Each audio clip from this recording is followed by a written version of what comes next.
शुरू से ही आपके घर में मतलब वो कला का माहौल रहा है, इसको आप कैसे याद करते हैं? मुझे बहुत सारी चीज़ों के लिए छूट थी अपने घर से जो बाकी परिवारों में मेरे दोस्तों को नहीं थी। तो एक बात बताइए, आपके भीतर जो सिनेमा जागा वो कब जागा और कैसे जागा? मैंने अपने दोस्तों को एक दिन, मैं थोड़ा सा, मुझे मानते बहुत रहे मेरे दोस्त, तो मैंने उनको एक कहा कि यार सुनो, हम लोग ना फिल्म बना सकते हैं। तो उन्होंने कहा कैसे?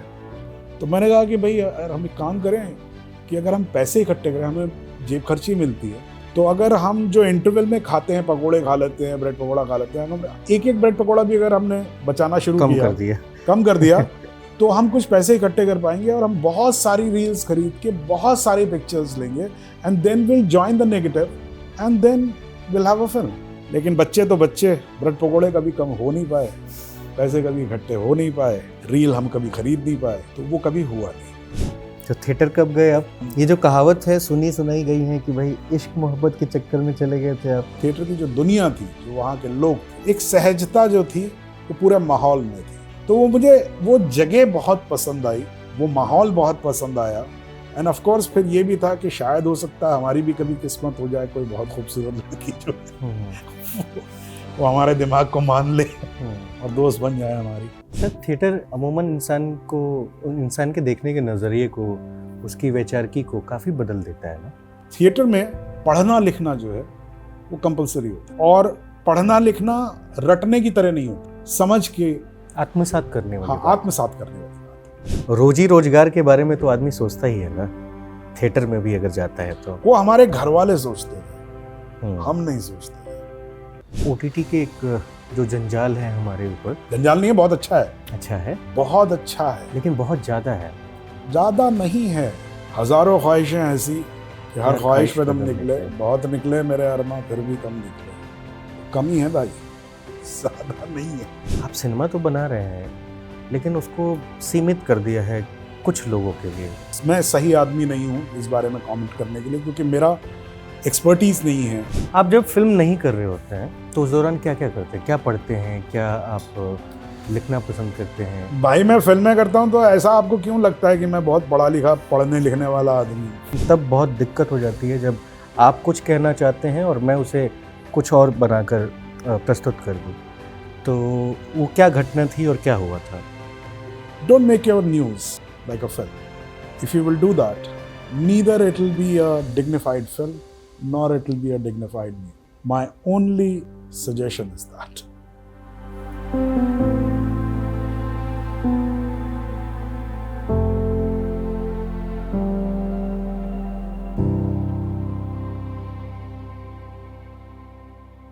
नमस्ते, मेरा नाम अनिल शारदा है। आप मुझे फिल्मोर पर देख रहे हैं। ये मेरा शो है सिनेमा कैफ़े, में जो हमारे मेहमान हैं वो सौरव शुक्ला जी हैं। बहुत बहुत धन्यवाद सर, हमें समय देने के लिए, हमसे बातचीत करने के लिए। थैंक यू सो मच, बहुत अच्छा लगा आपने बुलाया।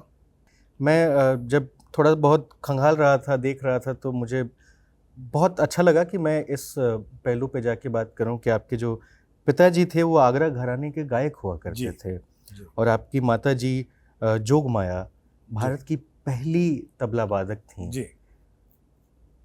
शुरू से ही आपके घर में मतलब वो कला का माहौल रहा है। इसको आप कैसे याद करते हैं, और अगर इसको बताना चाहें, समझाना चाहें उन लोगों के लिए भी जो नए फिल्मों में आ रहे हैं, अपने अपने जीवन को तराशने के लिए, नए नए सपने लेकर के, उनके लिए भी एक अच्छी सीख बन जाती है कई बार।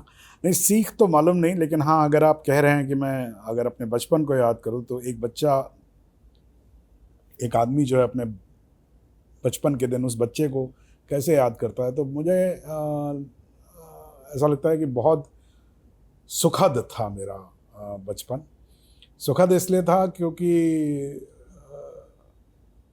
जहाँ तक मुझे अपनी इमेज याद है, घर की इमेज याद है, हंसी का बड़ा महत्व था। मुझे ऐसा रोना धोना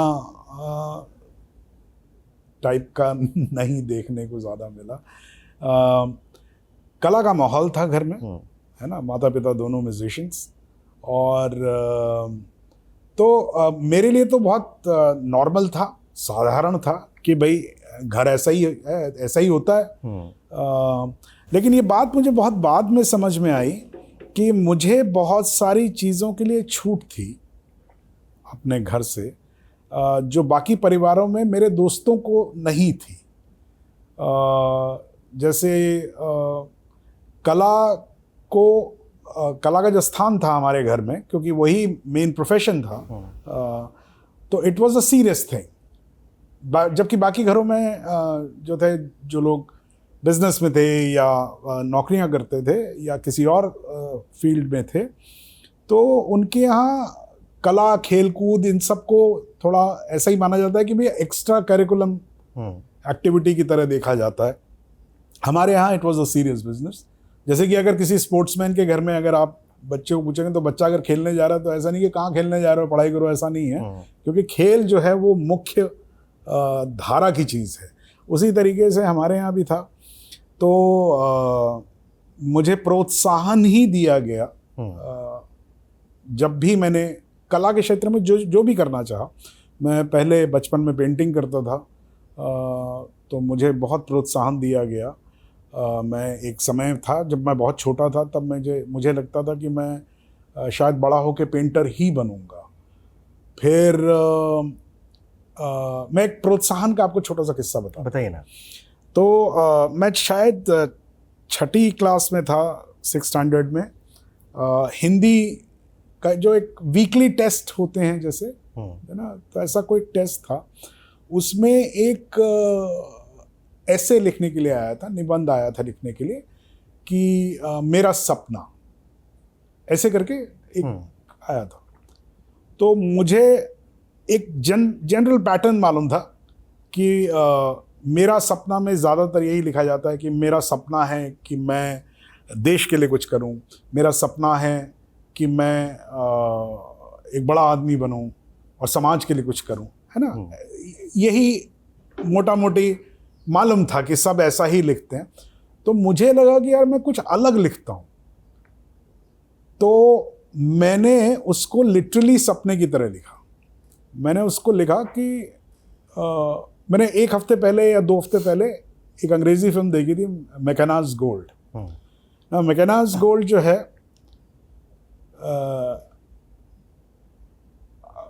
काफ़ी बड़ी फिल्म है, हॉलीवुड की बहुत पुरानी फिल्म है। तो मैंने मैकेनाज गोल्ड से उठा के जो भी उसमें हुआ था, उसका ओपनिंग सीन जो है, तो मैंने ऐसे लिखा कि मैं कल मैं सोया और रात को मुझे सपना आया कि मैं एक रेगिस्तान में हूँ और मुझे दिखाई पड़ा, और मैंने वो सीन डिस्क्राइब किया। तो बाद में जब क्लास में लोगों को मार्क्स मिल रहे थे, तो मेरे टीचर ने, हिंदी के जो टीचर थे, उन्होंने बुलाया मुझे और खड़ा किया मुझे, बोले हाँ भी पढ़ो, अपना निबंध पढ़ो। तो मैंने पढ़ के सुनाया तो बोले देखिए साहब, ऐसे ऐसे सपने आते हैं हमको, और सब हंसने लगे। तो मैं बड़ा कहना चाहिए मैंने बहुत ह्यूमिलेटेड फील हुआ, मुझे असहज हो गया आप? असहज हो गया। मुझे लगा कि जैसे मैंने बहुत बड़ी गलती कर दी। तो मैं थोड़ा परेशान था। तो रात को बाबा ने मुझसे पूछा कि क्या भाई, क्या थोड़ा मुंह लटका हुआ तुम्हारा, क्या हुआ?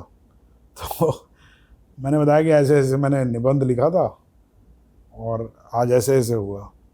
तो बोले अच्छा क्या लिखा था बताओ। तो मैंने उनको पढ़ के सुनाया, तो उन्होंने सुना और बोले सुनो, क्या है ये, बहुत अच्छा है, तुम ऐसा और भी लिखो, लेकिन क्या करो, स्कूल में हिंदी का जो सब्जेक्ट है उसमें मत लिखना इसे, लेकिन लिखना ज़रूर इसको, और ये लिख के अलग कॉपी में तुम रखना इसको। सो वो मेरा पहला प्रोत्साहन था लिखने के लिए, कि किसी ने ये कहने के बजाय क्या कर रहे हो तुम, ये कहने की बजाय ये कहा अरे अच्छा कर रहे हो, करो ना। तो इस तरह का मेरा बचपन था। पढ़ाई पे ऑब्वियसली दोनों एकेडमिक्स में काफ़ी उन्होंने पढ़े लिखे लोग थे। मेरे फादर जो थे वो प्रोफेसर थे डेली यूनिवर्सिटी में, बाद में वो head of the department dean भी हुए म्यूज़िक फैकल्टी के। माँ भी जो थी वो डॉक्टरेट थी अपने सब्जेक्ट में। तो पढ़ाई का महत्व तो बहुत था, लेकिन उसके साथ साथ और भी जो चीज़ें जीवन में हो सकती हैं उनको करने के लिए प्रोत्साहन बहुत मिला। बहुत ज़रूरी है। ये मुझे ऐसा याद है, और मैं अब जब सोचता हूँ रिट्रोस्पेक्ट में तो मुझे लगता है मैं बहुत खुशकिस्मत था। तो पिताजी के गायन के बारे में बताइए ना थोड़ा सा, और माताजी के इस प्रोफेशन के बारे में भी, क्योंकि ये कभी सोचना कि मेरी माताजी भारत की पहली तबला वादक महिला हैं जो संगीत बजाती हैं, तो अपने आप में मतलब अच्छा लगता है। देखिए, माता पिता को अगर याद करे बच्चा तो उसके लिए तो वो नॉर्मली माता पिता होते हैं, है ना। तो उनके जो उनका विषय था उसके बारे में तो मैं ज़्यादा डिटेल में आपको नहीं बता पाऊंगा, क्योंकि वो तो जो उस फील्ड के लोग हैं वही बता पाएंगे। लेकिन मेरे फादर जो थे बहुत अच्छे टीचर थे, बहुत अच्छा। उनका एक he was triple MA, history में MA था उनका, म्यूज़िक में MA था, और हिंदी में MA था। और बाद में वो पढ़ते बहुत थे, बहुत अच्छा लगता था उनको, बड़े सहज से थे, मतलब मेरे दोस्तों के दोस्त हुआ करते थे वो। तो मैं छोटा बच्चा था तो जो मेरे दोस्त होते थे वो उनसे भी बात कर लेते थे और बहुत सहजता से बात कर लेते थे। तो जब मुझे याद है एक समय था, मेरे फादर एक रिसर्च कर रहे थे, तो उसमें कुछ फारसी बुक्स का कुछ रेफरेंसेस थे। तो मेरे फादर ने कहा, यार मैं फारसी क्या डायरेक्ट, मैं ट्रांसलेशन नहीं पढ़ना चाहता, मैं डायरेक्ट फारसी पढ़ना चाहता हूँ। तो उन्होंने फारसी सीखना शुरू किया। तो फारसी के उनके जो प्रोफेसर थे वो कौन थे? वो उनके दोस्त थे जो हमारे घर ऑलमोस्ट हर सैटरडे संडे डिनर्स पे या लंच पे आते थे। अंसारी साहब दिल्ली यूनिवर्सिटी के फारसी डिपार्टमेंट में थे वो। तो वो थे दोनों दोस्त, लेकिन बाद में बाबा जो हैं वो उनके क्लास में जाके बैठ के एज अ स्टूडेंट भी पढ़ा करते थे, शिष्य बन गए। हाँ, तो ये मेरे फादर का इमेज है। माँ जो हैं, मैंने उनको बचपन से तबला बजाते हुए देखा, मुझे नहीं मालूम था, मेरे लिए बहुत नॉर्मल थी ये चीज़। तो जब मैंने पहली बार या पहली बार नहीं कहूँगा, लेकिन जब भी मैंने बाहर में जाता था और मैं मर्द लोगों को तबला बजाते हुए देखता था, तो मुझे लगता था ये कैसा आदमी है यार, ये क्या तबला बजा रहा है, तबला तो औरतें बजाती हैं। क्योंकि मेरे लिए तो वही नॉर्मल था कि औरतें ही तबला बजाती हैं। ये मुझे बाद में पता लगा कि तबला जो साज है वो मूलतः जो है वो मर्दों का साज है, क्योंकि उसमें ताकत का इस्तेमाल ज़्यादा है। You need power in the hand, जो रेला आप खींचते हैं या ज़्यादातर मर्द जो हैं वो बजा, ये मुझे बहुत बाद में पता लगा। और माँ जो थी उन्होंने डॉक्टरेट की थी, तबले के ऊपर रिसर्च की थी उन्होंने, और बाद में उनको प्रथमा करके एक अवार्ड है जो हिंदुस्तान में जो महिला जो पहली वादक थी, जैसे सरोद की कौन थी या किसी और वायलिन में कौन थी, उसी तरीके से माँ जो थी वो प्रथमा का उनको अवार्ड मिला था। तो she was recognized as the first lady tabla player. और वो हिंदुस्तान का, हम लोग कहते हैं हिंदुस्तान का तबला प्लेयर, लेकिन वो तो दुनिया का ही पहला हुआ, क्योंकि तबला जो है वो हिंदुस्तान में ही बजता है, वो चाइना में तो बजता नहीं है जी, है ना जी। तो ये उन दोनों की यादें हैं। बाबा जो थे वो अपनी धुन में रहते थे, उनको बातें करने का शौक था, और मेरे ख्याल से वो चीज़ मुझे बहुत उनसे ही मिली है, क्योंकि मैं भी बोलते बोलते बस बोलता ही रहता हूँ। फिर मैं जब तक आप दूसरा सवाल नहीं पूछेंगे मैं नहीं, लेकिन बोलता ही रहूँगा। अच्छा सर, मेरे इंटरव्यू में ये होता है कि मैं बस एक सवाल पूछता हूँ और फिर माइक आपको जितनी देर बोलना है, नो इंटरप्ट। माइक थामने में तो मतलब हमेशा ही तैयार रहते हैं। तो एक बात बताइए, आपके भीतर जो सिनेमा जागा, हाँ, वो कब जागा और कैसे जागा? तो सिनेमा कब जागा कैसे जागा, ये तो इसका कोई एक दिन तो होता नहीं है, there is no tipping point. बचपन से माँ बाबा को बहुत शौक था फिल्में देखने का। हमारा जो घर का यूनिट है वो ऐसा है, माँ बाबा और मेरा बड़ा भाई और मैं, तो हम 4 लोग ही थे। और दिल्ली में रहते थे, माँ आसाम से थी और बाबा लखनऊ से थे।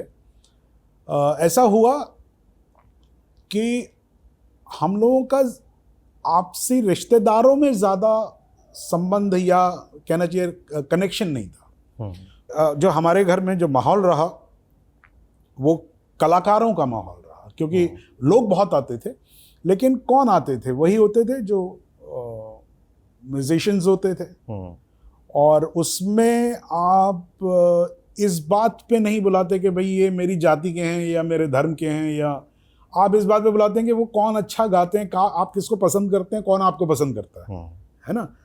तो ये माहौल था और माँ बाबा को बहुत शौक था फिल्में देखने का।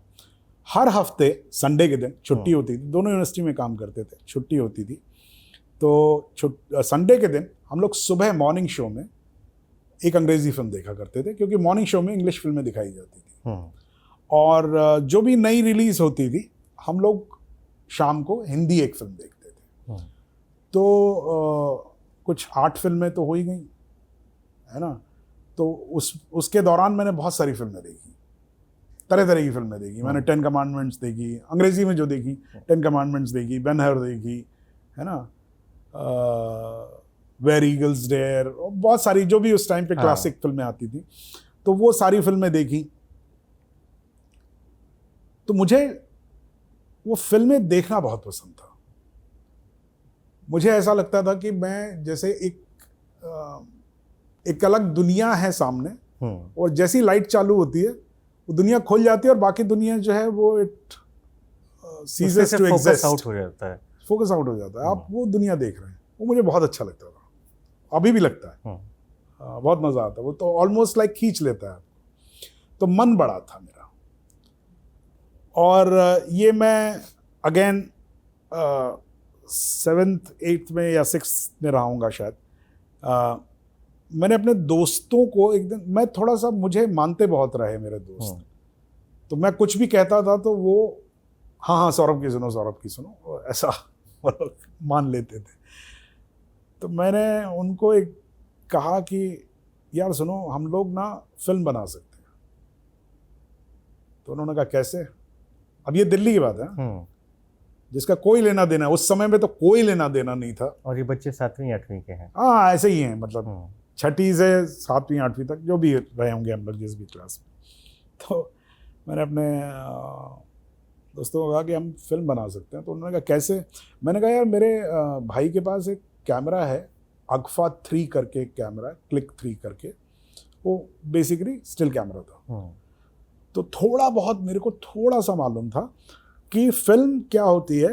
It's a series of negative shots, series of shots, जिसमें आप जब वो मोशन, उसका मोशन अलग होता जाता है, और जब आप उसको एक प्रोजेक्टर से निकालते हैं, so then you see the motion which is actually 24 frames per second. ये नहीं मालूम था मुझे, 24 वाला नहीं मालूम था, लेकिन इतना मालूम था कि हाँ कुछ पिक्चर्स होती हैं जिनको अगर प्रोजेक्टर से निकाला जाए तो it will start moving, that much I knew. तो मैंने कहा कि भाई यार हम एक काम करें कि अगर हम पैसे इकट्ठे करें, हमें जेब खर्ची मिलती है तो महीने की, तो अगर हम जो इंटरवल में खाते हैं, पकोड़े खा लेते हैं, ब्रेड पकोड़ा खा लेते हैं, अगर एक ब्रेड पकोड़ा भी अगर हमने बचाना शुरू कम कर दिया तो हम कुछ पैसे इकट्ठे कर पाएंगे, और हम बहुत सारी रील्स खरीद के बहुत सारी पिक्चर्स लेंगे, and then will join the negative, and then will have a film. And this logic worked, everybody bought the logic, and it became for us children, it became a secret mission कि हम किसी को बता नहीं रहे हैं, लेकिन हम अचानक एक दिन जो है वो फिल्म लेके आएंगे, एंड देन जो भी है आपका, जो भी आइडिया होता है फेम का या जो भी, तो वो हम लोगों ने सोचा। लेकिन बच्चे तो बच्चे, ब्रेड पकोड़े कभी कम हो नहीं पाए, पैसे कभी इकट्ठे हो नहीं पाए, रील हम कभी खरीद नहीं पाए, तो वो कभी हुआ नहीं, एंड थैंक गॉड नहीं हुआ, क्योंकि अगर हमने किया होता तो हमें समझ में आता कि भाई ऐसे फिल्म नहीं बनती है। वो एक स्ट्रेट मोशन में शूट करना होता है आपको, और उसके लिए अलग कैमरा चाहिए होता है, not a still camera. But ये बात मैं अक्सर कहता हूँ कि, एंड थोड़ा सा मैं डाइवर्ट होकर आपको कहता हूँ, ये मैंने कहीं पढ़ा था, एक किसी बहुत बड़े साइंटिस्ट ने कहा था कि there is absolutely nothing you can imagine which is not possible. It is actually not possible to imagine something impossible. और उसने उसका एग्जाम्पल दिया था, उसने कहा था कि अगर मैं आपको एक पेंसिल और पेन दूं and I want you to draw an image which does not exist in this universe, you will not be able to draw it. आप जो भी ड्रॉ करेंगे, you will find that image somewhere in the universe, sooner or later. Because हमारा scientifically उसका जो उनका analysis था, उन्होंने कहा था कि we are so wired with the universe that we can not think beyond it. So by that logic आप जो भी सोचते हैं, ये मुझे बहुत इंटरेस्टिंग लगता है कि आप जो भी सोचते हैं वो इम्पॉसिबल या अनइमेजिनेबल नहीं होता है, क्योंकि जो एक्चुअली अनइमेजिनेबल है वो आप इमेजिन ही नहीं कर पाएंगे। तो ये जो मैंने बचपन में जो बेवकूफ़ी की थी, या समझिए बचपने का जो एक लॉजिक था कि हम एक स्टिल कैमरा से फिल्म बना सकते हैं, अगर आप देखें तो ये बेसिकली सारे बेसिक इनका फंक्शन है, जितने कैमरा यहाँ लगे हुए हैं इनका स्टिल कैमरा का फंक्शन है। They are exactly the design of a still camera. They have added the feature of film in these cameras, but these are basically, अगर आप किसी को भी इसको दिखाएंगे और कहेंगे कि यार ये कौन सा camera, everybody will say it's a still camera. So वो छठी के बच्चे ने जो सोचा था कि स्टिल कैमरा से फिल्म बन सकती है, आज बन रही है। तो थिएटर कब गए आप? थिएटर में गया when I ये जो कहावत है सुनी सुनाई गई है कि भाई इश्क मोहब्बत के चक्कर में चले गए थे आप। हाँ नहीं, वो बता देता हूँ, मैं इश्क मोहब्बत वैसे नहीं गया था कि किसी लड़की को फॉलो करते हुए चला गया था, ऐसा नहीं था।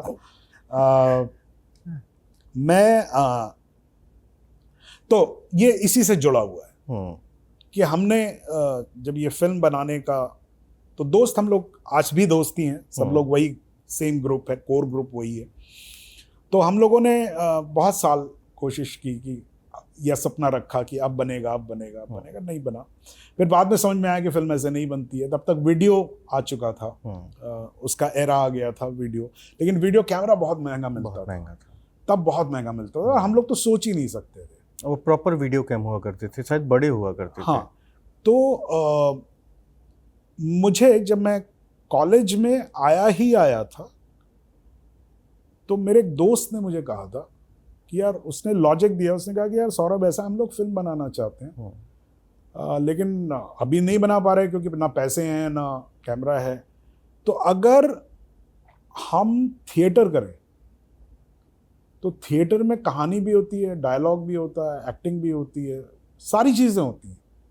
तो अगर हम उसको प्रैक्टिस कर लें उसमें, तो जिस दिन पैसे आएंगे हम फिल्म बना पाएंगे। और ये लॉजिक मुझे समझ में आया। मैंने कहा यार बात तो ठीक है, ये है तो सही। तो मैंने दोस्तों को कहा कि भाई हमें थिएटर करना चाहिए। अच्छा, ये एक अजीब सी बात है, मैं कला के परिवार से हूँ, लेकिन मैंने नाटक नहीं देखा था। मैंने म्यूजिक प्रोग्राम्स बचपन से देखे थे, मैंने थिएटर नहीं देखा था। तो जब मैंने दोस्तों को कहा कि भाई आप नाटक करेंगे, तो सब तैयार हो गए। तो मैंने कहा कल रिहर्सल, कल चलेंगे, रिहर्सल करेंगे, एक पार्क में चलेंगे। दिल्ली को जानते हो तुम? हाँ। तो दिल्ली यूनिवर्सिटी में बाउंटा करके एक जगह है, रिज, जो जी है ना, तो रिज में, मैंने कहा रिज में चलेंगे, वहाँ पर हम रिहर्सल करेंगे। आ गए सब लोग। अब आ गए, बुलाया तो मैंने था, अब सब एक दूसरे की तरफ देख रहे हैं, शुरुआत कौन करे? तो मैंने कहा हाँ भाई क्या करना है? बोले तुम बताओ, तुम ही ने कहा नाटक करेंगे, तो तुम ही बताओ कैसे होता है नाटक। तो मैंने कहा हाँ। तो मैं ये कह नहीं पाया कि नहीं मुझे आता नहीं। तो मैंने कहा कि ऐसा है, सबसे इम्पोर्टेंट चीज़ क्या होती है थिएटर में? तो बोले, किसी ने कहा कहानी होती है, किसी ने कहा एक्टिंग होती है। मैंने कहा ना, सबसे इम्पोर्टेंट चीज़ होती है ऑडियंस। और ये मैंने सिर्फ इसलिए कहा था क्योंकि मुझे सबसे अलग कोई एक बात कहनी थी। तो मैं बोले तो मैंने कहा, तो ये मुझे आज भी याद है, मैंने अपने जीवन का जो पहला सीन ब्लॉक किया था वो ऐसे था कि तुम और मैं खड़े हैं और हम दोनों एक दूसरे से बात कर रहे हैं, लेकिन बात हम ऐसे नहीं करेंगे, बात हम वहाँ देखेंगे। और भाई तुम तो आए नहीं कल आप तो इंटरव्यू देते नहीं हैं, तो हम एक दूसरे की तरफ ना देख के ऑडियंस की तरफ हमने करके किया। But something was of and I was feeling कि यार कह तो दिया मैंने, लेकिन ये वर्क नहीं कर रहा है, समझ में नहीं आया। And within a week I went to Shriram Centre and I saw my first play. वो टेनेसी विलियम्स का ग्लास मेनाजरी मैंने देखा था, और वो एक बहुत अच्छे ग्रुप ने किया था। And I saw actors talking to each other, not looking at the audience, जिसको फोर्थ वॉल कहते हैं थिएटर में। That was maintained. And then I understood कि you don't have to do it this way. So that's how I started learning. And that's how, so धीरे धीरे करके फिर मैं थिएटर में आया।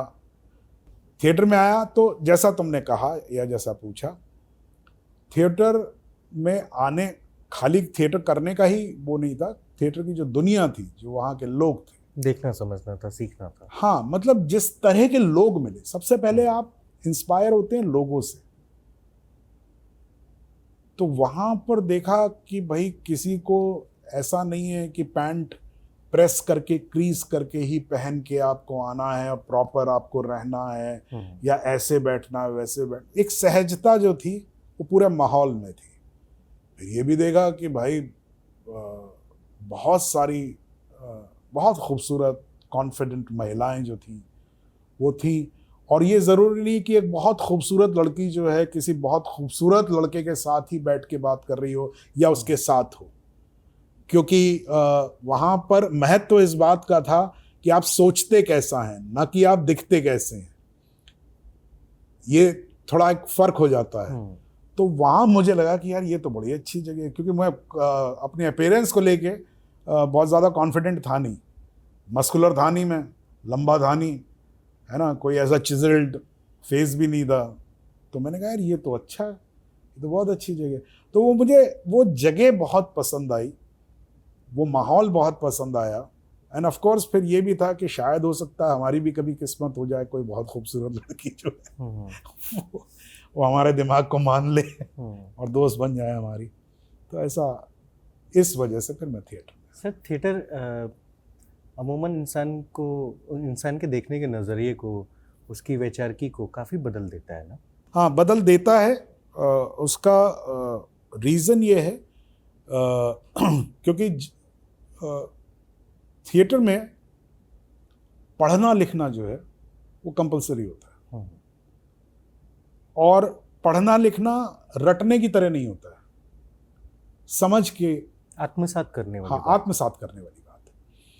तो आप इसलिए नहीं क्योंकि आपको नंबर मिलने वाले हैं आप एक किताब पढ़ते हैं, इसलिए नहीं, बल्कि आप उस नाटक को करना चाहते हैं, उसको समझना चाहते हैं।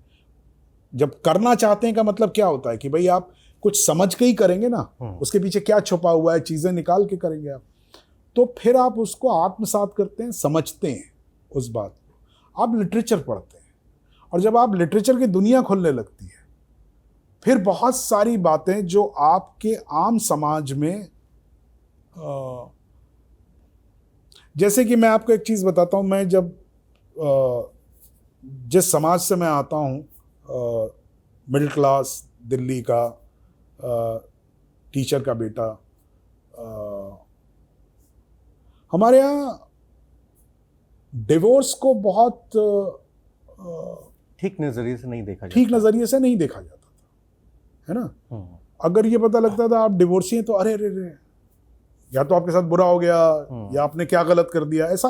बट जब मैंने साहित्य पढ़ना शुरू किया, जिसमें कि हिंदुस्तानी साहित्य भी था, विदेशी साहित्य भी था, तो आपको तरह तरह के नजरिए सुनने को मिलते हैं। जैसे जो मैंने अपने जीवन का पहला नाटक पढ़ा था वो था आर्थर मिलर का ऑल माय सन्स। वो इतना खूबसूरत नाटक है और आप ये तय ही नहीं कर पाते कि जो उसका प्रोटैगनिस्ट है वो एक्चुअली विक्टिम है या एक्चुअली कल्प्रिट है। तो ये जो क्वालिटी है, ये जो एक कहना चाहिए, जो झंझोड़ती है चीज आपको जब आप पढ़ते हैं, देखते हैं, तो नाटक ये करता है। थिएटर जो है वो इस बैकग्राउंड, इस चीज को आपको खोल के रखता है। फिर आपको हैवदन पढ़ने को मिलता है, फिर आपको आधे अधूरे पढ़ने को मिलता है। भाई हम तो परिवार का हमने एक प्रोटोटाइप बना रखा है ना, एक स्टीरियोटिपिकल परिवार की। भाई ऐसा है, बेटा है, बड़ी बेटी है, एक छोटी बेटी है, एक माँ है, एक फादर है, यही है ना, यही 5 लोग हैं ना आधे अधूरे में। लेकिन वो जिस नजरिए से देखता है, फिर वो किस तरीके से उसके खालीपन को देखता है, उसकी फ्रस्ट्रेशन को देखता है, लेकिन साथ साथ उसके जीवन को देखता है, तो ये सब चीजें जो हैं फिर आपको धीरे धीरे आपको समझ में आना शुरू होता है। तो ये आपके नजरिए को बदल देता है या पॉलिश करता है या उसको खोलता है, ऐसा कह सकते हैं। तो आप मान लीजिए अब दिल्ली में ही थे, थिएटर गए तो थिएटर की दुनिया ही एकदम अलग जी। बहुत सारे नए लोग मिल रहे हैं, दूर दूर से आ रहे हैं, सबके एक सपना है। फिल्म में तो जाना ही है, लेकिन जो थिएटर को जी रहा है, कर रहा है। मैं यहाँ खाली एक करेक्शन करना चाहूँगा। हाँ। जिस समय में मैं था, मेरे ख्याल से मेरे साथ के किसी भी ज़्यादातर लोगों का ऐसा कोई ख्याल नहीं था कि फिल्मों में जाना। नहीं था। मेरा भी नहीं था, मेरे बहुत सारे दोस्तों का नहीं था, कुछ लोगों का रहा होगा, लेकिन नहीं, ऐसा था नहीं। ये था कि हाँ, जो अभी कर रहे हैं ये ऐसा लगता था हमें कि बहुत बड़ी चीज़ है, बड़ी चीज़ कर रहे हैं हम, और जीवन का क्या होगा मालूम नहीं, लेकिन जो है अच्छा है, ऐसा ही चलेगा।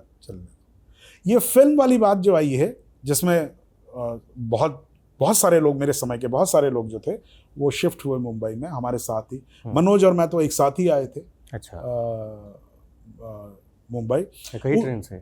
हाँ, एक ही ट्रेन से? एक ही ट्रेन से नहीं, खाली हम लोगों ने डिसाइड किया था। हम लोगों ने पहले बात की थी, फिर हम लोगों ने एक कमरा लिया था। We were actually roommates. तो वो हुआ था बैंडिट क्वीन की वजह से। हाँ। क्योंकि बैंडिट क्वीन में हम लोग सब फिल्मों में काम कर चुके थे। तो फिर इच्छा हुई थी, जैसे मेरी इच्छा थी कि मैं फिल्में बनाना चाहता था, मुझे ऐसा मन था।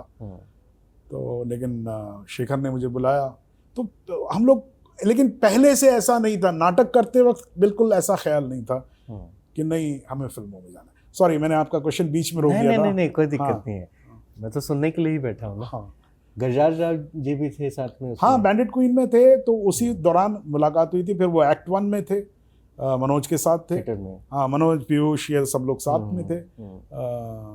तो गजराज से मेरी मुलाकात वहाँ भी थी, और फिर गजराज यहाँ आए।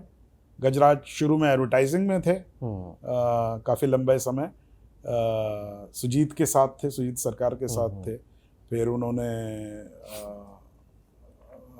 खुद की अपनी प्रोडक्शन कंपनी खोली, and plus we acted. He didn't act initially so much, but then I think he got his big break with the film, जिससे गजराज राव हो गया। हाँ।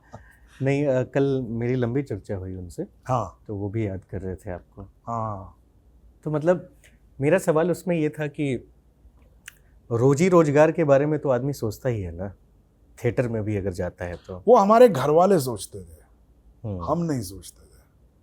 मतलब वो चिंता घर वालों को थी। सच में मेरे पेरेंट्स को इस बात की चिंता थी कि हमारा बच्चा करेगा क्या, आगे जाके करेगा। हालांकि वो खुद आर्टिस्ट थे, लेकिन उनको मालूम था क्योंकि कला के क्षेत्र में जो एक अनसर्टनिटी होती है, तो वो चिंता वो करते थे, लेकिन मैंने कभी नहीं की। मुझे लगता था हो जाएगा यार। ऐसे आपको लगता है उस वक्त कि जीवन ऐसे ही चला जाएगा, ऐसे ही एक अल्लाह तरीके से आप किसी दोस्त के घर चले जाएंगे, उसके घर चले जाएंगे, वहाँ खाना खा लेंगे, है ना, नहीं तो कभी भूखे रख लेंगे, थोड़ा किल्लत होगी, थोड़ा कभी उधार हो जाएगा, कभी कुछ हो जाएगा, कभी हम किसी को उधार दे देंगे। ऐसे ही आप ऐसा ही सोचते थे। मतलब जो जिस माहौल में मैं रहा वो ऐसा ही माहौल था। हाँ, ये मैं मानता हूँ कि अब ये चीज़ बदल गई है, क्योंकि the money is so much in your face now that you can't afford to think like that. You really have to think, यार करूँगा क्या मैं। भाई देखिए, मैं और मनोज जब यहाँ आए थे तो हमने डीएन नगर में कमरा किराए पे लिया था, उसका साल भर का किराया हमने दे दिया था। ठीक है, तो साल भर तो हमें कोई निकाल नहीं सकता वहाँ से। और वो साल भर का किराया कितना था? वो किराया काफ़ी महंगा था, हमारे लिए काफ़ी महंगा था, लेकिन 24,000, मात्र 24,000 रुपये था। इसमें से 2,000 रुपये मनोज के थे और 2,000 रुपये मेरे थे महीने के। ठीक है, तो हमने दोनों ने 12,000 रुपये दे के एक चीज़ से तो निजात पा ली कि भाई अब कोई निकाल नहीं सकता हमें। एक साल तो हम कहीं नहीं जा रहे, यहीं पे हैं। अब उसके बाद धीरे धीरे चलता रहेगा। आसरा मिल जाता है तो आसरा मिल गया तो फिर बाकी है। खाना पीना तो हो ही जाएगा। जिस दिन जो कमा लेगा वो ज़्यादा चीज़ें ले आएगा, है ना। लेकिन अब चीज़ें बदल गई हैं। अब कोई एक नया यंग बच्चा आता है और वो अगर कहीं घर लेना चाहता है तो 50-60 हज़ार रुपये अगर उसको देने पड़ जाएं, हालत खराब हो जाएगी। तो वो तो कमाने पड़ेंगे ना। वो इस अल्लढ़ता को एंजॉय नहीं कर सकता, यार नहीं है कोई बात नहीं। और ऐसा भी नहीं कर सकता कि 6 लाख रुपए उठा के दे दिए कि लो भाई मैं साल भर यहाँ रहूँ। 6 लाख, अभी भी 6 लाख की कीमत है भाई, बहुत है, बहुत ज़्यादा। कमाने जाओ तो 6 लाख की कीमत है। तो यही है। तो जैसा आपने कहा कि रोजी रोटी की जो चिंता है थी, ऐसा नहीं है। मन में विचार आता था कि क्या होगा यार कभी, क्योंकि सुनते थे कि कभी बीमार पड़ गए तो क्या करोगे, इलाज कैसे होगा, है ना। शादी नहीं हुई थी तो आप परिवार के बारे में वैसे सोचते नहीं थे। लेकिन ये कहना चाहिए मेन विचार नहीं था, मूल विचार नहीं था। ये ऐसा नहीं था कि दिन भर आप इसी के बारे में सोच रहे हैं। अभी क्या हो गया कि अभी दिन भर आपको सोचना पड़ता है कि यार अब मैं ये, इसके बाद मुझे ये करना है, फिर मुझे जल्दी से घर ले लेना चाहिए यार यहाँ। तो आदमी उसमें चलता है, उधेड़ बुन चल रही होती है, उधेड़ बुन, तो वो समय लेता है ना। तो रोजी रोटी का हमने इतना तब नहीं सोचा। और अच्छा, ये आप लोगों ने एक फिल्म जो कर ली थी या और भी कुछ फिल्में की थी बैंडविथ क्वीन के बाद? बैंडविथ क्वीन के बाद जब बॉम्बे आए थे हम लोग, मतलब अब मुंबई, तब बॉम्बे मुंबई के बीच में चल रहा था। मैं आज भी बॉम्बे ही बोलता हूँ, मैं कहीं भी कुछ लिख दूँ तो, क्योंकि मुझे लगता है कि बॉम्बे का एक अपना सुख है, एक अपना फील है, महसूस होता है। हाँ, मतलब अब वो तो एक बहस है कि भाई बॉम्बे जो है वो उसका बिगड़ा हुआ नाम है ना। एक्चुअली तो मुंबई के उस पे ही बना है ना, मुंबा देवी जो है। हाँ। तो शुरू में, क्योंकि आप एक लंबे समय तक बोलते रहते हैं एक नाम, तो शुरू में हम लोग भी बम्बई या हिंदी में बम्बई बोलते थे या बॉम्बे बोलते थे, हम लोग अंग्रेजी में बॉम्बे बोलते थे।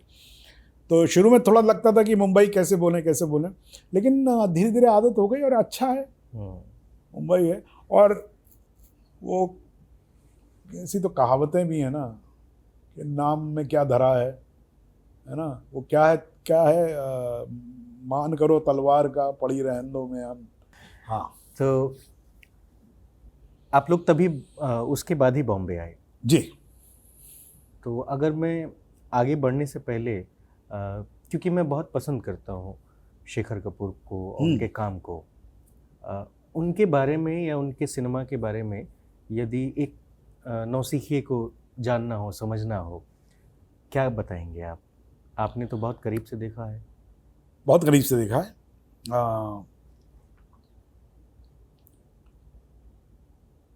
शेखर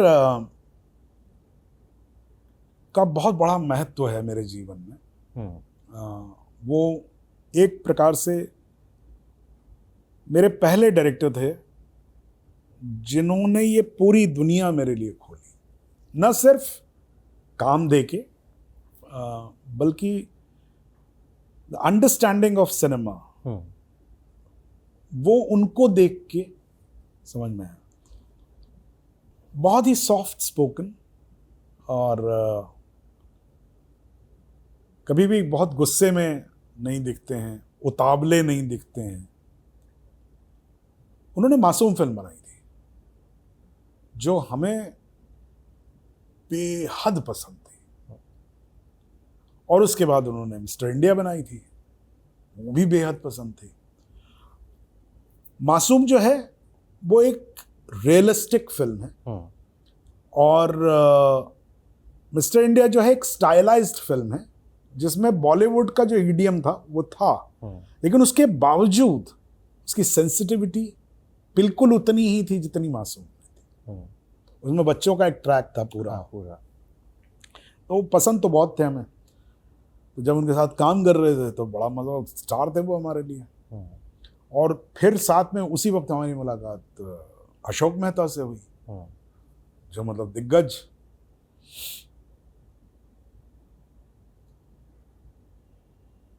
कुछ छोटी छोटी चीजें जो शेखर ने, उसने बहुत लोगों को कहा होगा, बहुत सारी चीजें कही होंगी, मुझे जो याद है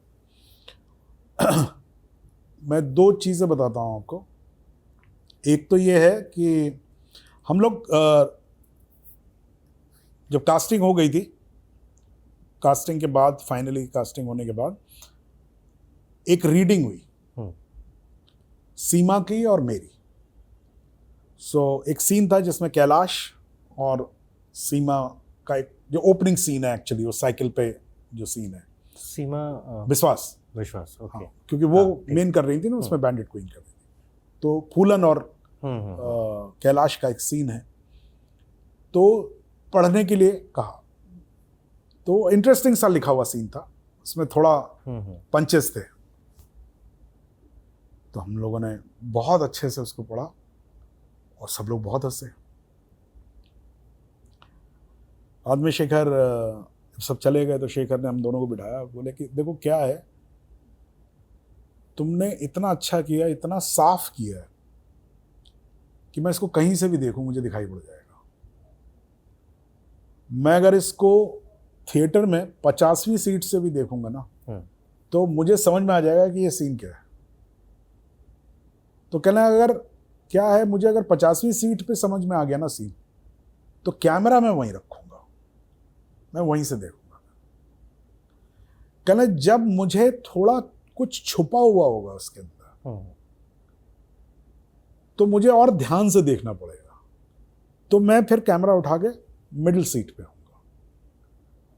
कहना उसके बाद भी अगर मुझे लग रहा है कि यार ये कह तो ये रहे हैं लेकिन कुछ और बात है इसमें जो छुपी हुई है, तो मैं और पास मैं स्टेज पे आ सकता हूं।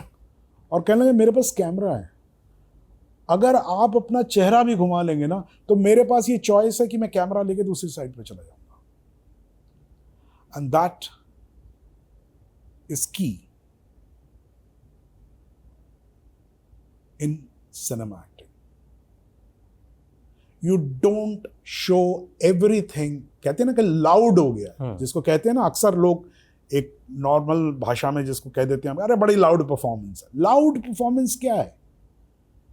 वो लाउड परफॉर्मेंस यही है, आपने इतना जोर से किया उसको कि भाई अगर हम और आप बैठ के इस आवाज में बात कर रहे हैं, और मेरी आवाज तो बहुत दूर तक जा सकती है, मैं वो सामने की बिल्डिंग की खिड़की वाले से भी बात कर सकता हूं, तो मैं उस आवाज में आपसे बात नहीं करूंगा ना।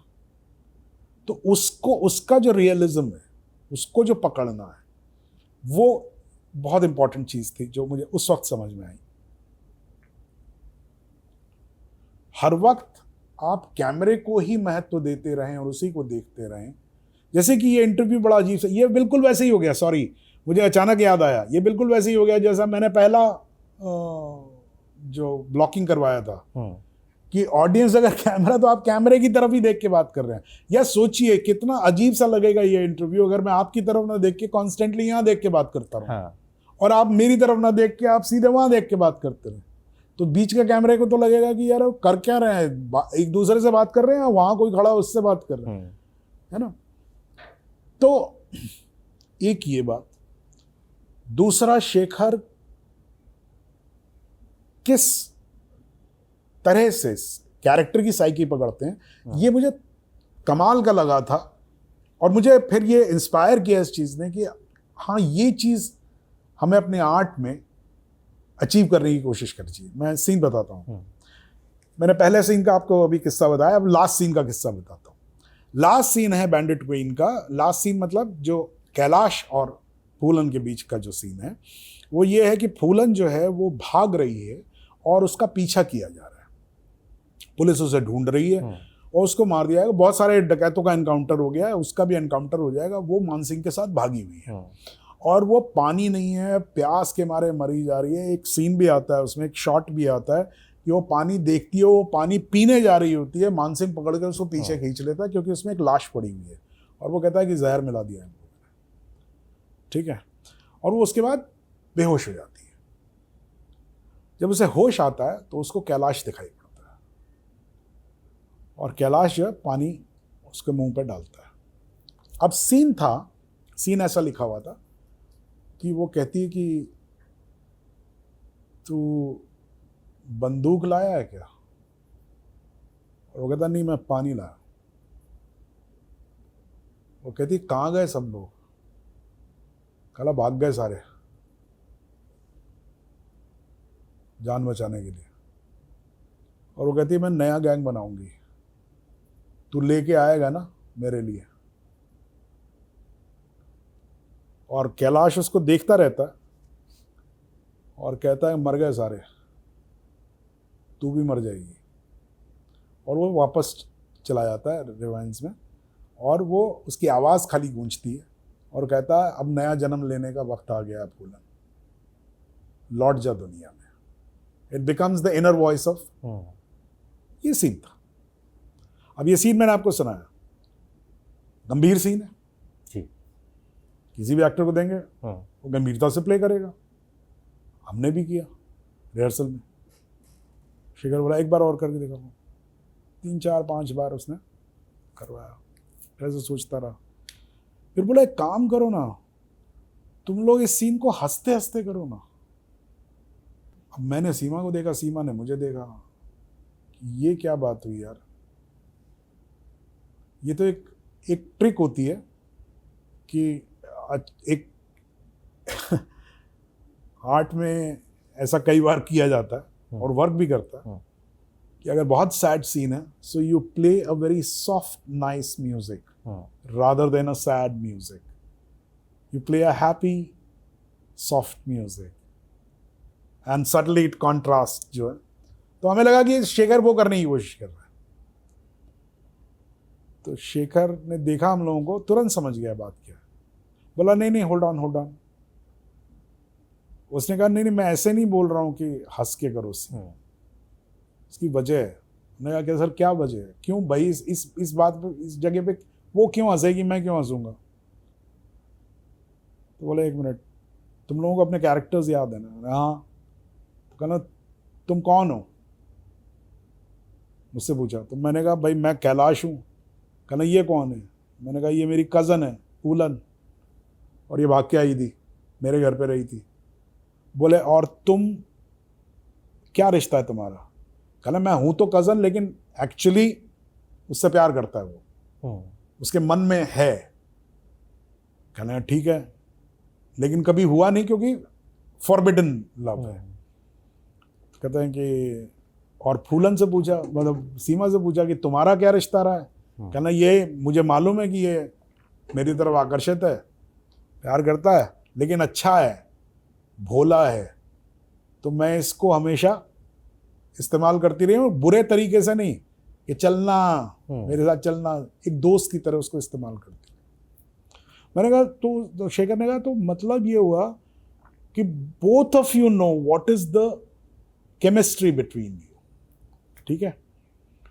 एंड वो क्यों प्यार करता है, प्यार में आपको याद क्या रहता है जब आप बहुत समय बाद मिलते हैं, वो पल जो आपने हंसते हंसते गुजारे थे, आप हंसे होंगे, तो आप फूलन हंसती है क्योंकि उस हंसी में वो उसको याद दिलाना चाहती है, मैं वही लड़की हूं, तुझे याद है मेरी हंसी, मैं वही लड़की हूं, तू बंदूक लाया है ना मेरे लिए, तो लोग लेके आएगा ना मेरे लिए। With her smile she is reminding you, she is reminding Kailash that I am that woman who you loved. I said, that's really unbelievable. That was really nice. But why am I laughing? He said, Saurabh, you're laughing because you say that I remember your smile, but nothing can be done.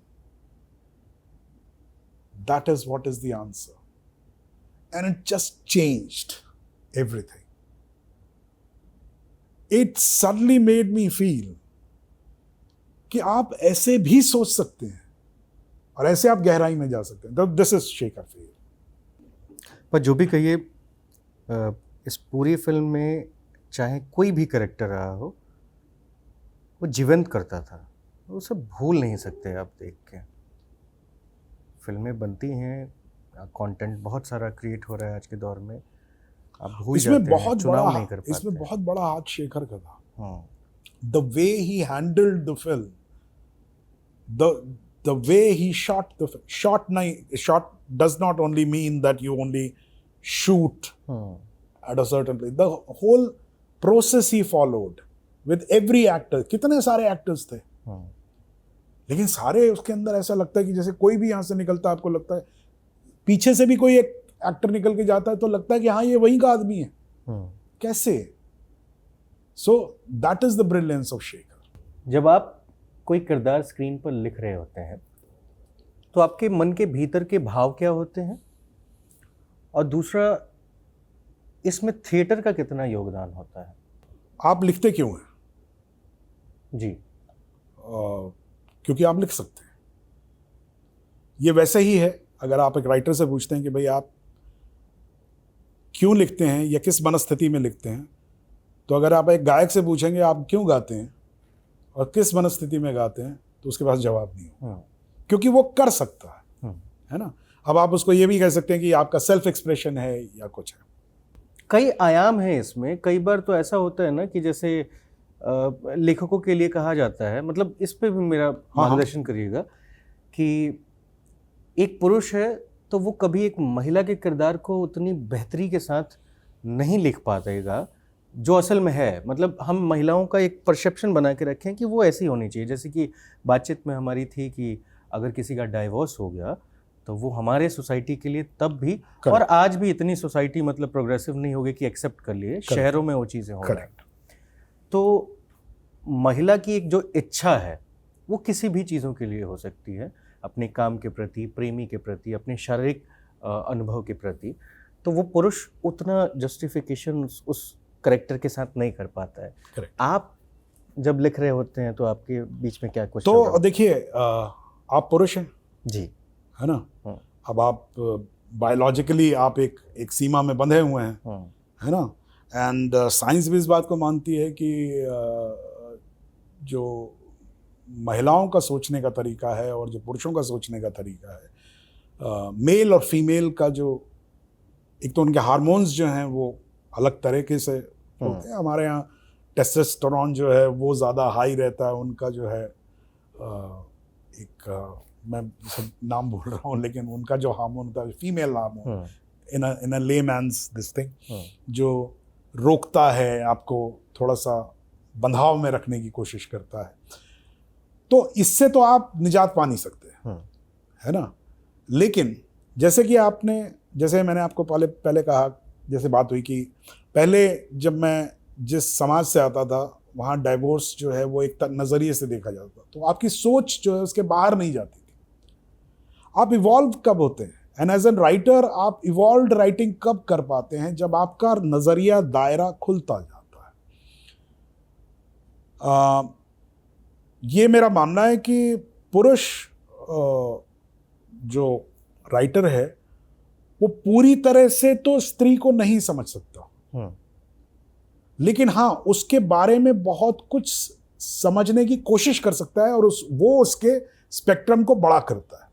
तो बहुत पुरुषों ने, बहुत mail writers हुए जिन्होंने बहुत कमाल के फीमेल कैरेक्टर्स लिखे हैं, और जो कि औरतों से अगर आप पूछेंगे तो उनका भी मानना है कि हाँ ये बहुत करीब तक पहुंचा है।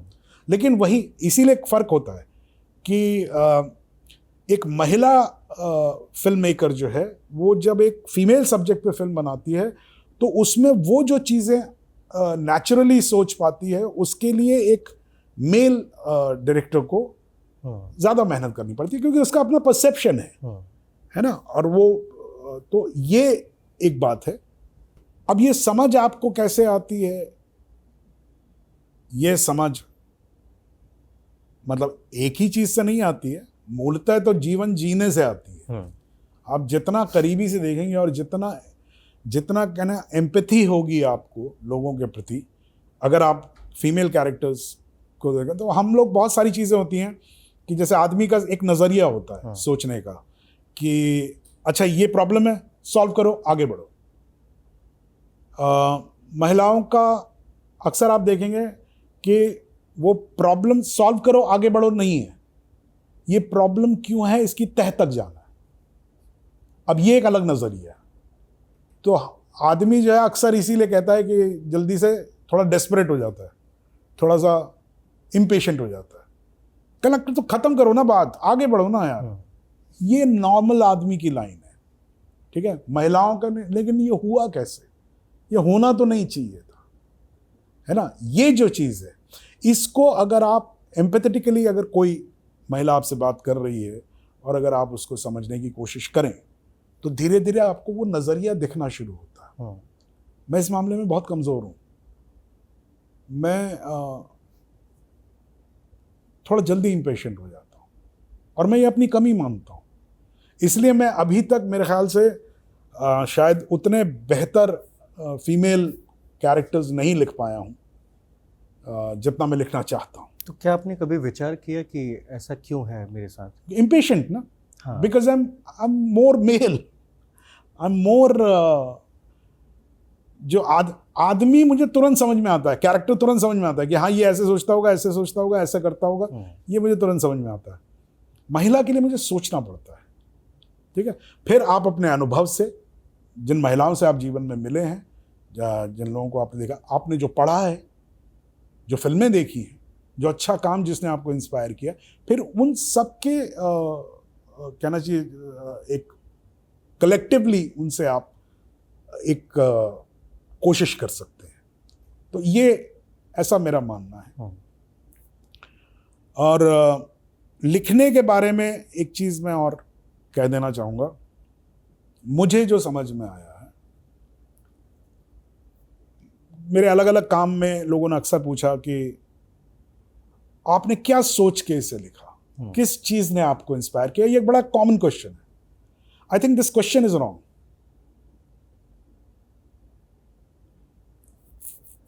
You don't, of course, you get an idea. If that is the inspiration, fine. But आप ये कहना चाहते हैं, उसके लिए कहानी लिखते हैं, मैंने ऐसा कभी महसूस नहीं किया। आपको आप जैसे मैं फिक्शन लिखता हूँ, हाँ, तो फिक्शन में जो भी उसकी ड्रामेटिक डिमांड्स हैं, वो मुझे एक आइडिया आया, एक छोटा सा एक आइडिया आया। मुझे लगा कि यहाँ से खुलता है रास्ता और इसमें ऐसे कॉन्फ्लिक्ट्स मिलेंगे, ऐसे सीन्स मिलेंगे, इस तरह का ड्रामेटिक्स ये पूरा हो गया। तो आपको लगता है कि हाँ यार ये कहानी कही जा सकती है। आप उसमें कहना क्या चाहते हैं वो एक्चुअली लिखते वक्त ही आप डिस्कवर कर पाते हैं। ऐसा नहीं होता कि मैं वो झंडा लेके नहीं चलते हैं आप कि नहीं मैं ऐसा कहूँगा। वो कहते कहते आपको ध्यान आता है कि नहीं यार एक्चुअली नहीं, ये बात ये होनी चाहिए। तो मेरा एक नाटक है बर्फ, जो मैंने 7 साल लगे मुझे लिखने में। उसकी ड्रामेटिक कहानी जो थी वो 15-20 दिन में पूरी हो गई थी। बड़े समय तक मैं उसको लिखता रहा। लिखा, अच्छा था, सब कुछ अच्छा लग रहा था। ये मुझे बहुत बाद में समझ में आया कि मैं एक्चुअली बात किस बारे में कर रहा हूं। कहानी तो ये है, यहां से शुरू होती है, ये होता है, ये होता है, ये होता है, अंत ये होता है, लेकिन इस पूरी कहानी में बात क्या हुई है वो मुझे बहुत बाद में समझ में आया। और जब समझ में आया वो नाटक तब पूरा हुआ, तब जाके वो नाटक बना। उससे पहले वो बस it was work in progress. And secondly, so what it says is, whatever story you tell, you end up telling, in the garb of a story, you end up telling your world view. आप दुनिया को किस नजरिए से देखते हैं, क्या आपके विचार हैं, क्या आप एक्सप्लोर करना चाहते हैं, that is what you do in writing, rather than a fixed focused point that this is it I want to say. That is what I think, and for me this is the process. Maybe for somebody that is the process, but as far as I know, this is what my process is. तो एक चीज़ मुझे बताइए कि अभी के दौर में जितनी भी हम फिल्में बना रहे हैं बॉलीवुड में, कई बार ये बाहर भीतर चल रहा होता है, एलिगेशन लग रहा होता है, कोई फिल्म नहीं अच्छे से चल पाई तो उसको लेकर के किसी क्रिटिक्स ने कुछ लिख दिया, ये कहानियाँ नहीं रह गई हैं बॉलीवुड में। और आप जिस तरीके से राइटिंग की बात कर रहे हैं, एक कहानी को एज्यूम करके उसके बारे में समझा रहे हैं, मुझे ऐसा लगता है कि कहानियाँ तो बहुत हैं, चुनाव शायद सही नहीं हो पा रहे हैं। तो इस प्रोसेस में अगर मैं जानना चाहूँ, जब आप कुछ लिखने की कोशिश करते हैं तो आप उस स्टोरी का चुनाव कैसे करते हैं? फिर बाद में अगर उस पर काम करना हो तो कितना स्पेस है उसके लिए? हम दो चीज़ों को मिक्स कर रहे हैं। एक है जो प्योरेस्ट अप्रोच अगर आप कहें, जिसमें आप ये नहीं सोच रहे हैं कि यार अच्छा इसमें फिर हीरो कौन आएगा, अच्छा इसका बजट मुझे कितना मिलेगा, अच्छा ये कितने थिएटर्स में लगेगी, अच्छा इसमें नॉर्थ के कितने लोग देखने जाएंगे, साउथ के कितने लोग देखने जाएंगे। It's a different analysis all together. सवाल ठीक है ये? हाँ, नहीं मैं वही कह रहा हूँ। एक बार मुझे एक सिम्बाइसिस में पुणे मुझे बुलाया गया था टू टॉक अबाउट, उनका एक बहुत बड़ा मीट हुआ था, तो बड़ी बड़ी कंपनीज के सीईओज आए थे। तो मैंने कहा मुझे क्यों बुला रहे हो भाई, मैं तो आर्टिस्ट हूँ, मैं तो मुझे बिजनेस का ABC नहीं पता। तो बोले नहीं, we want to have your perspective.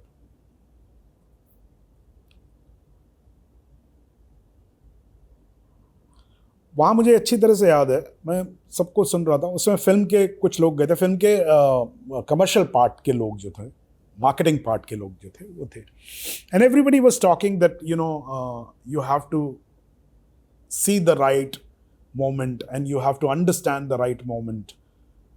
So if you get an Amir Khan or a Salman Khan or a Shah Rukh Khan, do get into the bus, otherwise you will end up missing the bus.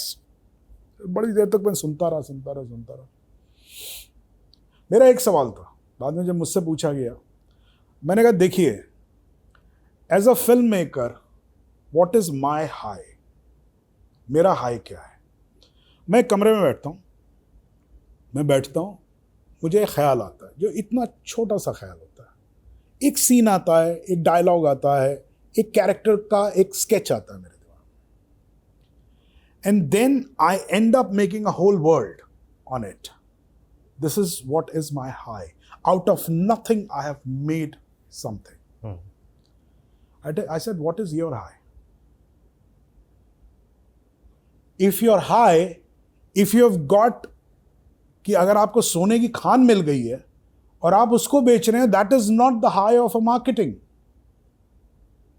आपको एक पत्थर की खान मिली है छोटी सी, can you sell it for diamonds? If you can, that's marketing. That means what we are talking, that you make films in this way, and then there are great marketing people who know how to market that film. यहां क्या हो गया है, हम लोग थोड़ा सा यहां कंफ्यूज हो गए। हम लोग अभी जाते हैं, मुझे फिल्म बनानी होती है, तो मैं पहले मार्केटिंग वाले के साथ बैठता हूं, मैंने कहा यार बताओ यार भाई क्या चलेगा, तो वो मुझे बताता है कि फिल्म कैसे बनानी चाहिए. This is what it has done. Because I'm chasing the success first. Success is, or money is not what I have learned or I have practiced. What I have practiced is to make a film. That I can do good. I cannot earn money. That I'm not good in that. Fine. Then there is another great person who can see. Fine. अच्छा, तो वो कहता है कि पूरी दुनिया आलू खाती है, आलू सबसे ज्यादा बिकता है इस दुनिया में, तो सैफरन तो होता ही इतना सा है, थोड़ा सा होता है, और सैफरन की सब्जी भी नहीं बच सकती, तो क्या करें इसका? But then you create that market, that saffron goes for saffron and potato goes for potato. This is the job of a marketing person. Correct? अभी सैफरन, मेरे पास सैफरन है, मैं आपके पास गया, मैंने कहा कि साहब मेरे पास सैफरन का खेत है, बीज पड़े हैं, मैं क्या करूं? आपने कहा गुरु एक काम करो, तुम आलू लगा लो उस पर, क्योंकि आलू बिकता है. तो सैफरन तो इतनी बड़ी जगह में हो जाएगा. आलू के लिए आपको, आलू के लिए बहुत बड़ी जगह चाहिए. तो कहता नहीं, लेकिन चलता आलू ही है, तो तुम सैफरन छोड़ो, फेंक दो बीज, उठा के यहाँ पर आलू लगा लो. तो आपने इतने से आलू लगा लिए, उसमें से ना ढंके हुए, ना मौसम था, ना जो भी था, ना आपको आलू बनाना आता ठीक से. तो this is what where we get confused and we start comparing success and a good film. They are not directly related. It's not directly related. Success is not a मतलब your being good is no guarantee that you will be treated good, isn't it? फिर हम क्यों उसको दोनों चीजों को मिलाते हैं? Writing does not guarantee you a big amount of money in return. It cannot. That marketing does, and it should do that. The way you market, let's say, अब एग्जाम्पल के तौर पे बात करते हैं, the way you market a horror film.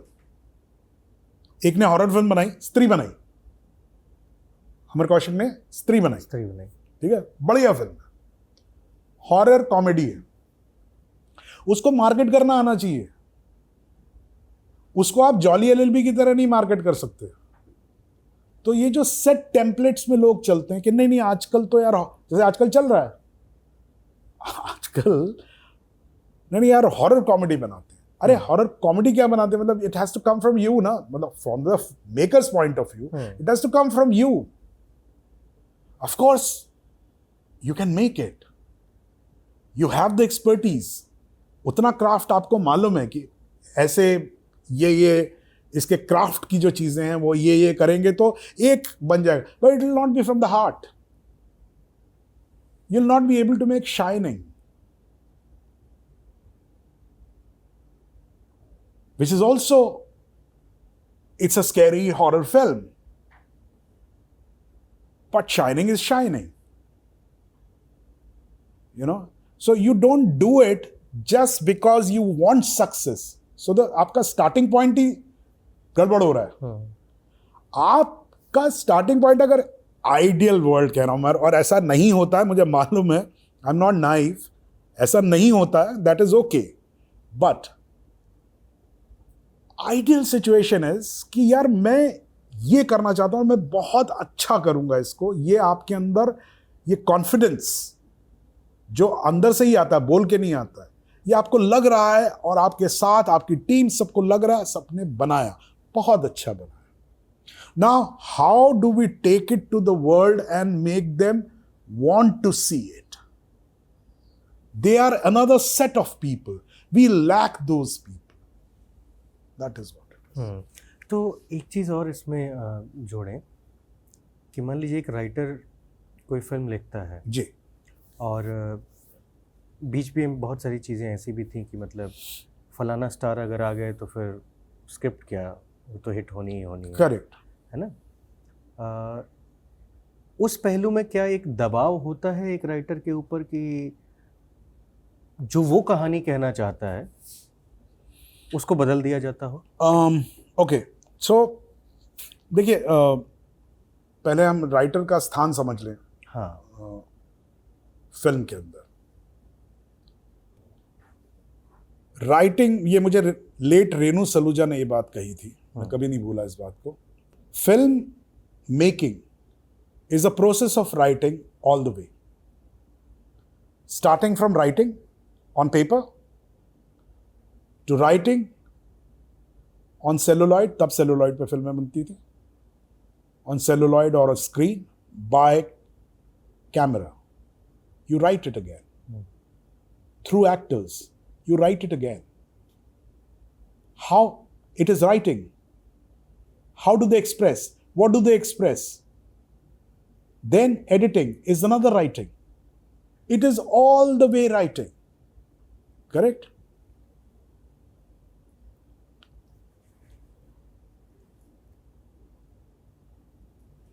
जब हम लोग, जैसे कि मैंने लिखा है, सुधीर मिश्रा के लिए लिखा है, रजत कपूर के लिए लिखा है, कमल हासन साहब के लिए लिखा है, बहुत ज़्यादा लोगों के लिए नहीं लिखा मैंने, लेकिन क्योंकि मैंने लिखा ही बहुत कम है मैंने। ये जब भी मैंने इन लोगों के लिए लिखा है, they are not my stories, this is the story they want to tell. I am coming with my expertise कि अच्छा ये कहानी कहना चाहते हैं, ये बात कहना चाहते हैं, इसमें मैं क्या ऐड कर सकता हूं जिससे बेहतर खूबसूरत हो। This is my part as a writer. When I write my own films, that's the time I write. And when I write, and after that when I start directing, the writer takes the back seat. Because then it's director who's rewriting it through his actors. Then you sit with your editor and you're rewriting the whole film again. This is what is the process. तो writer को ये लगना कि यार मैं जो कहना चाहता हूँ, मैं कहना चाहता हूँ, तो फिल्म मेकर भी तुम ही होने चाहिए, तुम ही को डायरेक्ट करनी चाहिए, तब आप कह सकते हैं कि यार जो मैं कहना चाहता हूँ वो नहीं कह पा रहा हूँ, वो तब हो सकता है प्रॉब्लम। लेकिन as a writer I don't think that, because what the director is deciding is he is taking the ship into one direction and you have to go in that direction. Okay. अब और थोड़ा आगे बढ़ते हैं, थोड़ा सा अभी OTT के एक जो जंजाल है हमारे ऊपर। जंजाल नहीं है, बहुत अच्छा है। अच्छा है, बहुत अच्छा है, लेकिन बहुत ज़्यादा है। ज़्यादा नहीं है, हजारों ख्वाहिशें ऐसी कि हर ख्वाहिश पे दम निकले, बहुत निकले मेरे अरमा फिर भी कम निकले। तो कम ही है भाई, ज़्यादा नहीं है। बोलो। आपकी सिनेमा को जो बॉलीवुड इंडस्ट्री है, हाँ, उस पर क्या आपको लगता है कि OTT के आने के बाद एक एक्स्ट्रा भार आ गया है? नहीं। सिनेमा वैसे बन तो रहे, मतलब मुझे तुम लगता है सोचो, आज से कुछ 100 साल पहले ऐसी ही किसी जगह पे दो लोग बैठकर ऐसे ही बात कर रहे थे। तब सामने वाले ने पूछा था, तुम्हें लगता है ये सिनेमा आने के बाद थिएटर में बहुत बोझ हो गया है, क्या उसके ख़त्म होने के दिन आ गए हैं? आज 100 साल बाद दोनों जिंदा हैं, दो डिफरेंट आइडेंटिटीज। जब आज से 50 साल पहले दो लोग ऐसे ही बात कर रहे थे और एक ने कहा था कि टेलीविज़न के आने से क्या लगता है कि सिनेमा अब अपने अंत पे है या उसको अब बहुत कुछ करना पड़ेगा। आज भी दोनों अलग अलग मीडियम अपने उस पे, same is with web. It is good, it is not bad, it is good that the new mediums are coming. As a matter of fact, right now what we are talking, I don't know whether it falls in the category of classical interview or a podcast. But this is another medium where two people are talking and विचारों का आदान प्रदान कर रहे हैं, और एक आदमी जो जिसमें से जब लोग कनेक्ट होते हैं, सो पॉडकास्ट में भी तो हिट और फ्लॉप होते हैं। कि इतने व्यूज, इतने लोगों ने देखा, इतने लोगों ने पसंद किया, ये क्या है? This is another medium all together. And there might be a very soon there might be a time that you are a professional podcast participant, that you have so much to say that you don't do anything else but you only do podcast. ये तो हो ही रहा है कि लोग podcast करते हैं. वो तो ऐसे बहुत सारे लोग हैं जो सिर्फ पॉडकास्ट ही करते हैं, दे कंडक्ट पॉडकास्ट. मैं कह रहा हूं पार्टिसिपेंट भी जो है, which is the second part, there might be people who will flourish in that. So nothing is harming anything. It is good. There are new mediums, there are new ways coming. और हर medium का अपना एक limitation होता है और अपना एक कहना चाहिए उसका एक नयापन होता है. तो वेब जो है, it is not exactly like cinema, because there are web films, but they are different from the films you see in theater, because just because of the experience of theater. So nothing is going to go, everything is going to be there, and there is a coexistence and it will happen. एक चीज़ और बताइए कि मान लीजिए अब तो OTT का भी जंजाल आ गया. एक समय होता था कि बड़ा आसान था एक आम भारतीय के लिए, जो भले कितना भी गरीब हो या मिडिल क्लास हो, सिनेमा देख पाने का एक्सेसिबिलिटी थी, है ना. बाद में मल्टीप्लेक्स वगैरह आए, वो एक्सेसिबिलिटी चली गई. मैंने लगभग ये सवाल हमेशा पूछने की कोशिश करता हूँ, समझने के लिए, कि आप उस दौर से इस दौर को जब आते हैं, देखते हैं, आप सिनेमा तो बना रहे हैं लेकिन उसको सीमित कर दिया है कुछ लोगों के लिए. अब वो लाख भी हो सकते हैं, 1000 भी हो सकते हैं, करोड़ भी हो सकते हैं, पर वो सिनेमा अब सबके लिए अवेलेबल नहीं है. इस पे काउंटर करता है कोई कि OTT आ गया है, हाथों हाथ में है, यूट्यूब है, उस पर भी आ जाता है, हाथों हाथ में है. पर आप फिर उस पर बात नहीं करते हैं कि वो जो माध्यम है वो इस मल्टीप्लेक्स से भी ज़्यादा महंगे होने शुरू हो गए हैं.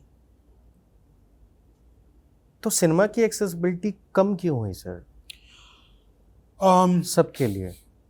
देखिए,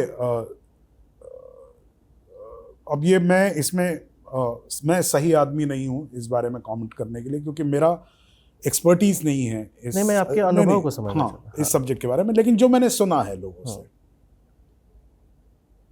आप लोग बहुत सुनते हैं, हम लोग बहुत सुन रहे हैं कि साउथ का सिनेमा जो है is riding very high. What is the reason? The reason is that they have controlled everything. They have controlled the ticket price. They have controlled the release. They are not giving their films directly straight away. जैसे हम लोग अभी चलन है कि हम film तब बनाते हैं जब OTT का हमें वायदा मिल जाता है. हाँ. So you are starting from OTT and then you are releasing it. पहले आपने तय कर दिया कि भाई अच्छा देखिए, मेरे यहाँ बेटी हो रही है लेकिन जाएगी आपके यहाँ, है ना. साउथ ऐसा नहीं कर रहा है, ऐसा मैंने सुना है. मैं बहुत कॉन्फिडेंस से नहीं बोल सकता हूँ, लेकिन ऐसा कहा गया है कि उनका बहुत कॉर्पोरेट को घुसने नहीं दे रहे हैं ना. हाँ, वो जो भी है, वो उनका एक सिस्टम बना हुआ है. उनके छोटे शहरों में ऐसा नहीं है कि उनके यहाँ सिंगल थिएटर नहीं है, अभी भी है, बचा के रखे.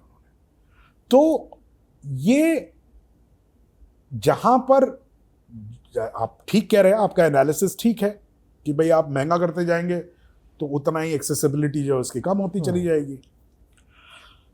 तो ये तो सोचने वाली बात है. ये हालांकि मेरा खुद का सब्जेक्ट नहीं है क्योंकि सिनेमा को कैसे बचाया जाए या उसका क्या उसके बारे में किया जाए, लेकिन हाँ, ये मैं मान सकता हूँ, मैं समझ सकता हूँ कि भाई अगर इस तरह की चीज़ें आप करेंगे तो आप खुद ही दूर करते जाएंगे लोगों को. आप जब फिल्म नहीं कर रहे होते हैं तो उस दौरान क्या क्या करते हैं? क्या पढ़ते हैं? क्या आप लिखना पसंद करते हैं? भाई मैं फिल्में करता हूँ तो ऐसा आपको क्यों लगता है कि मैं बहुत पढ़ा लिखा पढ़ने लिखने वाला आदमी हूँ? ऐसा नहीं है, मैं बहुत कुछ करता हूँ और ये बहुत कुछ धीरे धीरे मुझे अभी प्रेजेंटली आजकल क्या करता हूँ मैं बता देता हूँ। तो कुछ चीज़ें तो नेचुरली होती हैं, आप फिल्में देखते हैं, कुछ पढ़ सकते हैं तो पढ़ते हैं। घूमने का मुझे बहुत शौक है, कार चलाने का बहुत शौक है। इससे एक किस्सा याद आया मुझे, खैर कंप्लीट करिए। तो कार चलाने का शौक है, तो वही वजह है कि जब मैं इंटरव्यू के लिए आ रहा था तो मैंने आपको फ़ोन करके कहा कि देखो भाई, मैं अपनी कार खुद चलाता हूँ, ड्राइवर नहीं चलाता है, तो मैं कहाँ पार्क करूँ, ठीक है, इसीलिए पूछा था। तो मुझे कार चलाने का बड़ा मज़ा आता है। मैं ड्राइव पे निकल जाता हूँ और मुझे कहीं भी चला जाऊँ, जगह जगह जाने का शौक है। हाँ, थोड़ा अब दिक्कत ये हो जाती है कि आप जब जाते हैं, आप स्वच्छंद तरीके से घूम नहीं पाते। बाहर निकलते हैं तो लोग आ जाते हैं, ठीक है, उसमें कोई दिक्कत नहीं है। लेकिन अगर हर वक्त ही, क्योंकि क्या होता है, लोगों को तो एक मौका मिलता है कि भाई वो पहाड़ देखने आए, कहीं पे आप खूबसूरत जगह पे खड़े हैं, फ़ोटो खींच रहे हैं वो अपनी, फिर अचानक उनको मैं दिख गया, या कोई भी ऐसे जो भी एक्टर्स जो भी जाते हैं, तो उनको लगता है यार ये बड़ा अच्छा मौका, खींच लो। तो सबके लिए तो मौके हो गए, बेचारे उसका क्या है यार, वो भी तो कोई एक पहाड़ देखने आया था, कुछ देखने आया था। तो वो एक जो रिस्पेक्ट ऑफ प्राइवेसी होता है वो थोड़ा कमज़ोर हो गया है। वो कमज़ोर है हमारे यहाँ, है ना, हम लोग थोड़ा प्राइवेसी देते नहीं हैं, तो दैट इज़ ओके। लेकिन फिर भी बहुत शौक है घूमने का। और आजकल तो ये पापराजी कल्चर के चक्कर में तो और स्पेस आप लोग का किल हो गया है। वो ठीक है, हाँ बिल्कुल ठीक है। हाँ, उसके अलावा क्या करता हूँ मैं, टेबल टेनिस खेलता हूँ। तो टेबल टेनिस जो है वो मैं तकरीबन रोज़ खेलता हूँ, और वो एक अलग समाज है मेरा। वहाँ पर मैं एक्टर्स के साथ नहीं खेलता हूँ, जो टेबल टेनिस प्लेयर्स हैं उनके साथ खेलता हूँ, और ठीक ठाक लेवल पर खेलता हूँ मैं। तो अच्छे प्लेयर्स भी मिलते हैं मुझे। और खेल में क्या, जो उसका एक खेल की जो एक साइकी होती है लोगों की, स्पोर्ट्स को किस तरह से खेला जाता है, उसमें क्या होता है, तो वो नए तरह के लोग मिलते हैं, तो एक नए तरह का एक कहना चाहिए एक सर्कल आपको मिलता है, वो मुझे पसंद है। पड़े पड़े सोना भी बहुत पसंद है है ना। तो बहुत कुछ है, हमेशा ये सोचते रहना कि आगे क्या करूँगा, नॉट इन टर्म्स ऑफ पैसा, बट कुछ करता हूँ जिससे कुछ हो। तो सीखने का भी शौक है, जैसे कि मैंने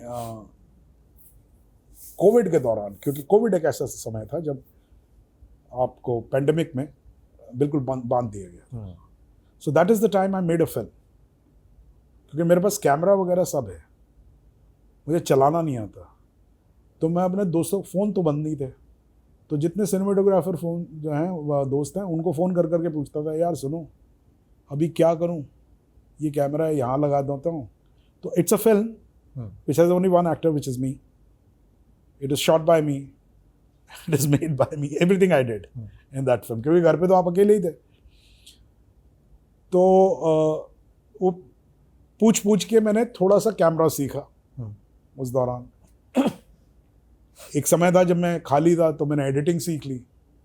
आजकल बड़ा मन है कि मैं थोड़ा सा एआई भी सीखूं, लेकिन एआई थोड़ा मुझे उसके लिए लग रहा है कि एआई में सीखना क्या चाहते हैं आप? नहीं, एआई में जैसे कि इमेज मेकिंग में स्पेशली, कि आप एक तो बहुत बेसिक लेवल पर होता है कि भाई आप प्रॉम्प्ट्स दीजिए और वो करके दे देता है, but still you have a AI का एक ओरिएंटेशन। चैट जीपीटी और ग्रुप वगैरह जो नहीं मालूम तो सभी है मुझे। हाँ। नहीं, मैं वो फोरम वगैरह अटेंड नहीं करता। अच्छा। करूँगा तो फिर थोड़ा क्लासिकल तरीके से ही करूँगा कि भाई जाके, जैसे एक बार मैंने कलर करेक्शन सोचा था कि मैं कलर करेक्शन सीख के देखूँ कि कैसे करते, कैसे इसको, कैसे उसको बैलेंस किया जाता है, क्या चीज़ होती है, क्या प्रोसेस क्या होता है। तो दीज आर टेक्निकल थिंग्स। सो ऐसे वक्त कटता है। बढ़िया। आप इंदौर में थे तो कुछ तो बता रहे थे एक बार कि ड्राइविंग का बड़ा शौक था, कलकत्ता गाड़ी से जाने का प्लान चल रहा था। नहीं, कलकत्ता नहीं। हाँ। वो बताता हूँ। तो हमारा घर था लोनावाला में, अब नहीं है। तो घर था सेकंड होम। तो सेकंड होम की जो असलियत होती है वो यही होती है कि आप शुरू शुरू में जाते हैं, फिर बाद में आपसे वो काम करवाता रहता है। तो फ्रिज विज था हमारे घर में, फ्रिज ख़राब हो गया था, तो हम लोगों ने बात की, मैंने और मेरी पत्नी ने, कहना एक काम करते हैं, चलते हैं फ्रिज चेंज कर लेते हैं।